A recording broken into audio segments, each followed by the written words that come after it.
बाल राम कथा के पहले चैप्टर अवधपुरी में राम हमने देख ली थी। तो आइए अब दूसरे पाठ की ओर बढ़ते हैं। पाठ का शीर्षक है जंगल और जनकपुर। तो हमने देखा पहले चैप्टर में कि अयोध्या में कौन पधारे थे, महर्षि विश्वामित्र। तो महर्षि विश्वामित्र के अनुरोध पर राजा दशरथ ने अपने दोनों पुत्रों राम और लक्ष्मण को महर्षि विश्वामित्र के साथ उनके आश्रम में भेज दिया था। तो राजमहल से निकलकर महर्षि विश्वामित्र सरयू नदी पार करके आगे बढ़ रहे थे। दोनों राजकुमार भी उनके साथ ही थे। तो उन्हें नदी पार करनी थी आश्रम पहुंचने के लिए।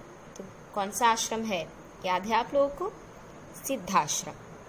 तो वो चलते चलते आगे बढ़ रहे थे और नदी के घुमाव के साथ साथ वो भी आगे बढ़ते जा रहे थे। और धीरे धीरे राजमहल जो है, कहाँ का राजमहल, अयोध्या का राजमहल पीछे छूट गया। और वो राम और लक्ष्मण एक बार पीछे मुड़कर देखे, उनकी नज़र सामने थी महर्षि विश्वामित्र के सधे कदमों की ओर। तो सधे कदमों की ओर मतलब आगे जो महर्षि विश्वामित्र के कदम बढ़ रहे हैं उसके साथ साथ राजकुमार, दोनों राजकुमार राम और लक्ष्मण उनके साथ जा रहे थे। तो महर्षि अचानक रुक गए। उन्होंने आसमान की ओर दृष्टि डाली तो देखा क्या होने वाला है, संध्या समय होने वाला है। तो उस दिन वो वहीं पे ठहरे। दोनों राजकुमारों के चेहरे के भाव देखकर वो समझ गए और उन्होंने बताया क्या है कि आज वो उनको कुछ विद्याएं सिखाएंगे। क्योंकि हमने देखा था पहले पाठ में कि मुनि वशिष्ठ जो है राजा दशरथ को बताते हैं कि विश्वामित्र के पास अनेक गुप्त विद्याएं हैं, है ना। तो उसमें से एक विद्या जो है बला अति बला, वो राजकुमारों को आज सिखाने वाले हैं। तो वो उन्होंने बता दिया। और सुबह हुई, यात्रा फिर शुरू हुई, मार्ग वही था। और अगले पृष्ठ में हम देखेंगे तो चलते चलते वो आगे बढ़े। आगे की यात्रा और भी कठिन थी क्योंकि जंगल से होकर जाना पड़ता है ना। बच्चों, आप कभी जंगल गए हो? ओके। तो जंगल, तीनों लोग वहीं रुक गए संगम पर बने एक आश्रम में। नदी पार जंगल था, घना। और जंगल कैसा होता है? घना होता है, डेंस होता है ना। और महर्षि आश्वस्त थे। राम और लक्ष्मण को आश्वस्त कराते हुए महर्षि ने कहा, जंगल की शोभा क्या बढ़ाते हैं? जानवर और वनस्पतियाँ, है ना। तो ये जानवर और वनस्पतियाँ जंगल की शोभा है, इनसे कोई डर नहीं। असली खतरा किससे है? आजकल हम कहेंगे इंसान से है, लेकिन उस समय विश्वामित्र ने बताया ताड़का नाम की एक राक्षसी जो है उससे ज़्यादा खतरा है। तो ताड़का के डर के कारण या फिर उसके कारण जो आतंक वहाँ पर फैला है, उसके कारण सुंदर वन का नाम भी क्या पड़ गया था? ताड़का वन पड़ गया था। तो राम ने महर्षि की आज्ञा मान ली और धनुष प्रत्यंचा पर चढ़ाकर जब ताड़का वहाँ पर आक्रमण के लिए अचानक से आ गई तो उसका वध कर दिया। जंगल जैसे तूफान आ गया, विशालाकाय पेड़ कांप उठे। राम का एक बाण जो है ताड़का के हृदय में लगा और वह वहीं पे गिर गई। विश्वामित्र बड़े प्रसन्न हुए, इसलिए नहीं कि एक स्त्री को मार दिया, बल्कि इसलिए उसने किसे मार डाला है? एक राक्षसी को मार डाला है। और उन्होंने साथ ही साथ प्रसन्न होकर राजकुमारों को 100 तरह के नए अस्त्र शस्त्र दिए। उनका प्रयोग कैसे करना है यह विधि भी बताई और उनका महत्व भी समझाया। जैसे कि आप लोग को स्कूल में भेजा जाता है पढ़ने लिखने के लिए, तो पहली कक्षाओं में आपको क्या बताते हैं? तरह तरह के अक्षर बताते हैं ना। 25 किस्म के अंग्रेजी के अक्षर और अन्य भाषाओं के अक्षर भी आपको सिखाए जाते हैं और उनका प्रयोग कैसे करते हैं ये भी बताए जाते हैं और उन सब के महत्व भी। उसी प्रकार विश्वामित्र ने क्या समझाया? उन अस्त्र शस्त्रों के बारे में उन्हें ज़्यादा से ज़्यादा जानकारी दी। और वो आगे बढ़े। महर्षि का आश्रम वहाँ से अधिक दूर नहीं था, लेकिन रात होने के कारण लोगों ने तय किया कि उसी वन में जो पहले ताड़का वन कहलाता था वहीं पे रुकने का निश्चय किया। और सुबह देखा तो जंगल बदला बदला सा लग रहा है क्योंकि अभी वहाँ किसका आतंक नहीं है?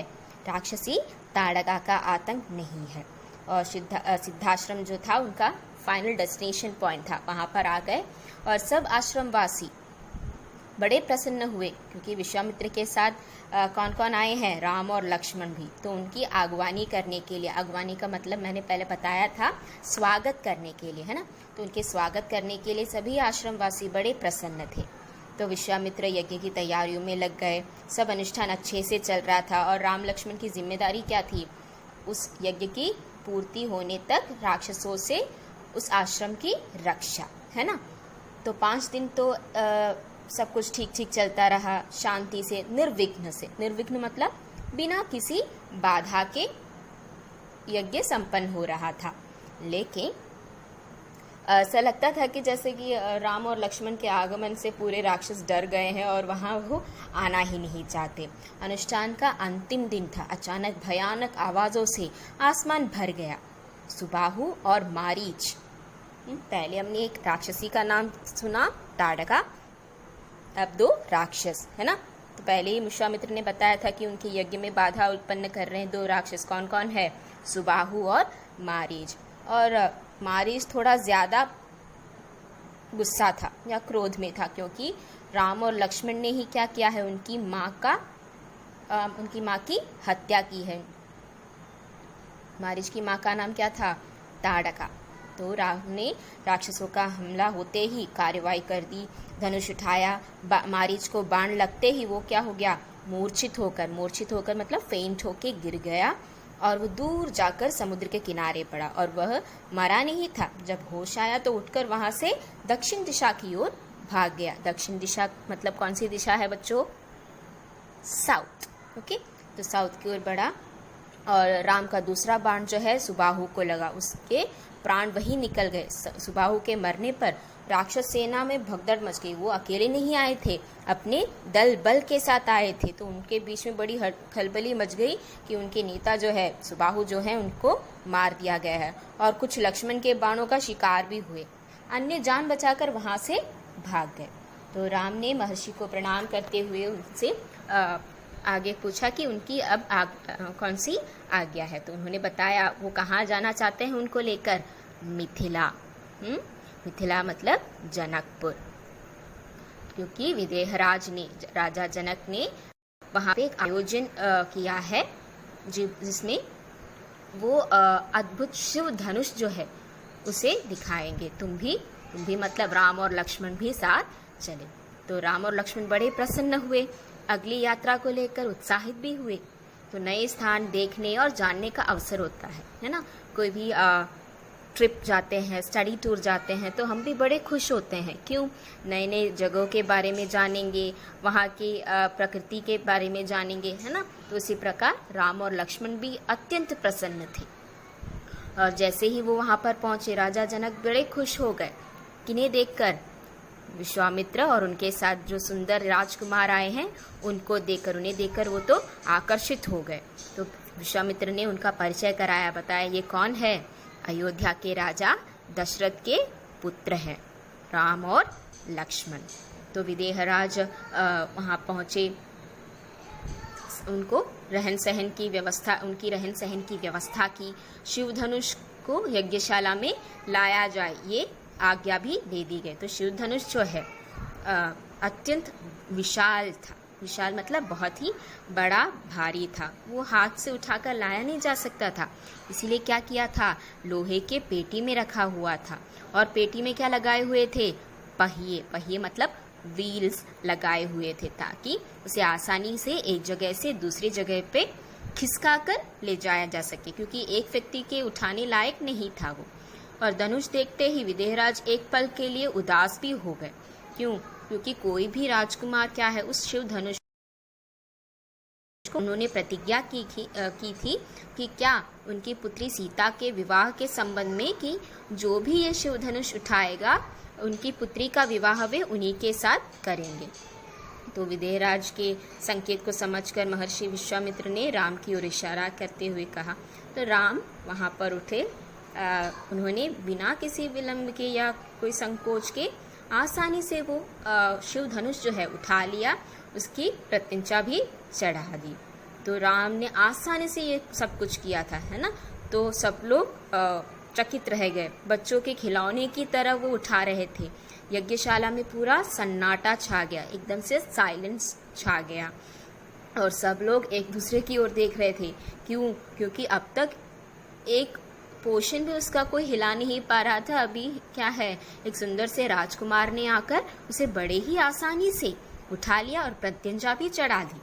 सभागार की चुप्पी महाराज जनक ने तोड़ दी। उनकी खुशी का ठिकाना नहीं था। पहले वो दुखी हो रहे थे, है ना, लेकिन अभी उनकी खुशी का कोई ठिकाना न था।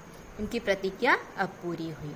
तो जनकराज ने कहा, मुनिवर, आपकी अनुमति हो तो मैं महाराज दशरथ के पास संदेश भेजूं, बारात लेकर आने का निमंत्रण, ये शुभ संदेश। तो महर्षि की अनुमति भी वहाँ पे मिल गई और बारात के स्वागत की तैयारियां भी होने लगी। महाराज जनक का संदेश मिलते ही अयोध्या में भी बड़ी खुशी छा गई, है ना। पहले क्या था, बड़ी दुखी होकर महाराज दशरथ राम और लक्ष्मण, मेनली राम को विश्वामित्र के साथ भेज रहे थे। अभी खुशखबरी पहुंच रही है वहां पर। तो विवाह से ठीक पहले विदेहराज ने महाराज दशरथ से कहा, मेरी तो प्रतिज्ञा पूरी हो गई मेरी बड़ी बेटी सीता के संबंध में। अब उनकी क्या इच्छा है, मेरी छोटी पुत्री उर्मिला का विवाह लक्ष्मण से हो जाए और उनके छोटे भाई कुशध्वज की 2 पुत्रियां हैं। कौन कौन है? मांडवी और श्रुतकीर्ति। उनके साथ भरत और शत्रुघ्न का विवाह भी हो जाए। तो किसका विवाह किससे करने का निश्चय किया गया? शायद आपको याद होगा बच्चों कि आपने प्रश्नोत्तर लिखे थे, है ना। तो क्या तय हुआ? राम का विवाह सीता से, भरत का विवाह मांडवी से, शत्रुघ्न का विवाह श्रुतकीर्ति से और लक्ष्मण का विवाह उर्मिला से करने का निश्चय किया। तो इस प्रकार राजा दशरथ ने प्रस्ताव तत्काल स्वीकार कर लिया। विवाह के बाद बारात जो है कुछ दिन जनकपुर में ही रुकी। बाराती बहुओं को लेकर अयोध्या लौटे तो रानियों ने पुत्र वधुओं की आरती उतारी। सब कहीं क्या है, आनंदोत्सव मनाया गया। तो बच्चों, पाठ का लघु सारांश बस इतना ही। धन्यवाद।